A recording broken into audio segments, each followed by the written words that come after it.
La ascensión del Señor, sentado a la derecha del Padre. Homilía sobre la ascensión del Señor Jesús según el Evangelio de San Marcos, capítulo 16, versículos 15 al 20, en el domingo séptimo de Pascua del ciclo B. Hermanos, la vida de Jesús no termina en el Monte Calvario con la crucifixión. Esto lo dirá cualquier niño de catequesis.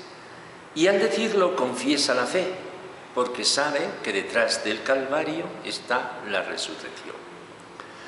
Ahora nosotros, cristianos adultos, perfilando esta confesión, podemos afirmar correctamente: la vida de Jesús anunciada en los Evangelios no termina en la resurrección, concluye más allá de la resurrección, y cada Evangelio, en este particular, tiene su enfoque propio para decir cómo la vida de Jesús resucitado, el viviente, no concluye con el triunfo esplendente de la resurrección, sino que queda coronada en un segundo momento en el cual el resucitado enlaza con nosotros y de una forma infinitamente gozosa nos dice que su vida termina en nosotros. Su vida se concluye con nuestra vida.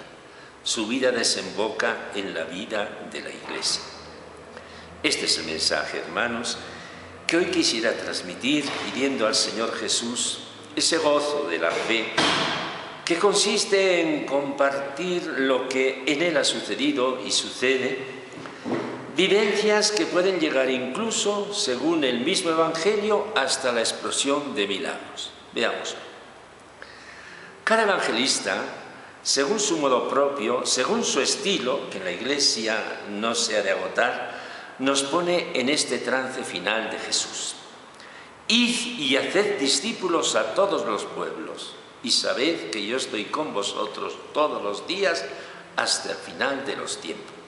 Son las supremas palabras del Evangelio según San Mateo. La misión evangelizadora de la Iglesia y la presencia de Jesús. Jesús está conmigo, Jesús está con nosotros. Este y no otro es el soporte del culto cristiano. En San Marcos, cuyo Evangelio hoy proclamamos, se nos habla de ese mismo envío a la creación entera. Id al mundo entero y proclamad el Evangelio a toda la creación. Del anuncio del Evangelio van a hacer un mundo nuevo, incluso con 4 signos portentosos. El signo de la expulsión de demonios, el signo de las lenguas nuevas, el signo de los milagros como serpientes y venenos que pierden su ser nocivo, el signo de la imposición de manos a los enfermos. Y dice a continuación el Evangelio esta confesión de fe que hace hoy el centro de nuestro mensaje y las palabras finales del texto sagrado. Después de hablarles, el Señor Jesús fue llevado al cielo y se sentó a la derecha de Dios.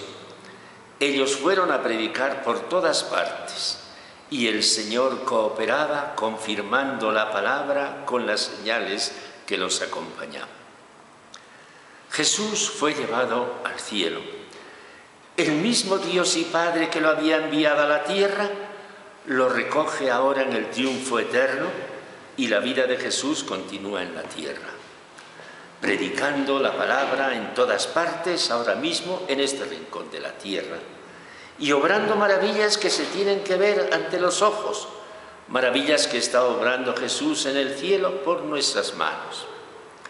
El Evangelio de San Lucas también termina con la ascensión del Señor, y lo sacó hasta cerca de Betania, y levantando sus manos los bendijo, y mientras los bendecía, se separó de ellos y fue llevado hacia el cielo.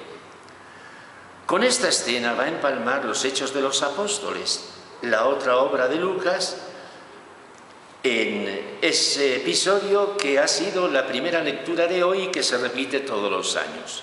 Se les presentó él mismo después de su pasión, dándoles numerosas pruebas de que estaba vivo, apareciéndoseles durante 40 días y hablándoles del reino de Dios.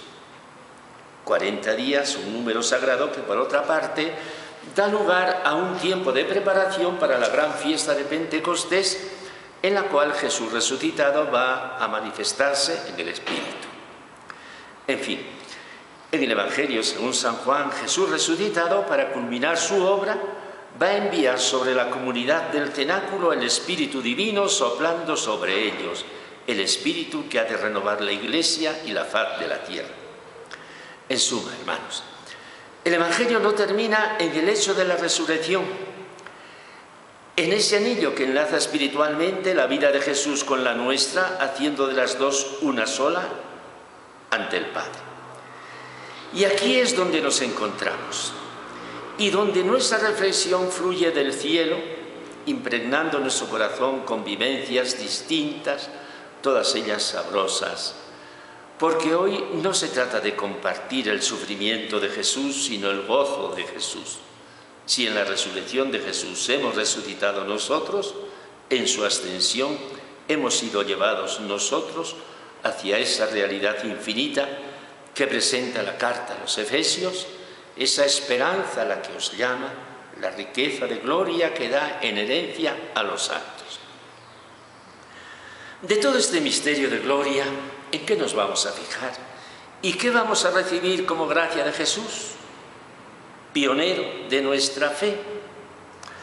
Podemos gustar que todo esto que nos dice el Evangelio está escrito en un lenguaje familiar. Todo es cosa nuestra, que nos pertenece como herencia. Estamos en familia, estamos en casa. Jesús, el Señor Jesús, como dice el Evangelio, es y habla como hermano. Y la realidad que Él ha conquistado es lo nuestro. Nos la regala como cotidiano nuestro. La ascensión del Señor, con todo lo que incluye, está escrita en ese tono de absoluta confianza entregada a su Iglesia. Permítanme, hermanos, una referencia al caso. Ayer volaba yo de España a Quito para acudir a partir de mañana a ese simposio del 25 años de martirio de Alejandro e Inés que mencionaba en una homilía anterior. 11 horas de vuelo sobre las nubes, paisaje propicio para pensar en la ascensión y leer en la Biblia los textos que ahora comentamos. Y si en este momento el avión tuviera una avería mortal, no pasaría nada. Nos encontraríamos con ese Jesús que sustenta nuestra fe y a quien predicamos, con el Señor Jesús que está en el cielo y actúa en la tierra. Otro pensamiento que se impone en el día de hoy es que Jesús ha dejado una tarea a su Iglesia, ni más ni menos que la que fue su tarea, y que se podrá decir con distintas palabras y matices. Es la tarea del amor, dirán unos, y efectivamente, es esa la herencia que Jesús nos da y la tarea que nos recomienda. Es la tarea de anunciar el Evangelio al mundo entero, incluso a la creación, podremos decir, y es correcto resumir así el mensaje de la ascensión. En ello estamos. Ahora bien, hermanos, hermano mío, la pregunta concreta es esta. ¿Qué me dice a mí Jesús en su ascensión? Jesús sentado a la derecha del Padre. Jesús a quien hoy voy a recibir en la Sagrada Comunión. Jesús a quien puedo leer todos los días en las Sagradas Escrituras. Jesús cuyo Evangelio puede ser hoy la delicia de mi vida. Esa es la pregunta terminal y la respuesta está dentro de mi propio corazón. Concluyamos con una sencilla oración. Jesús, que tu alegría sea mi alegría. La necesito tanto. Amén.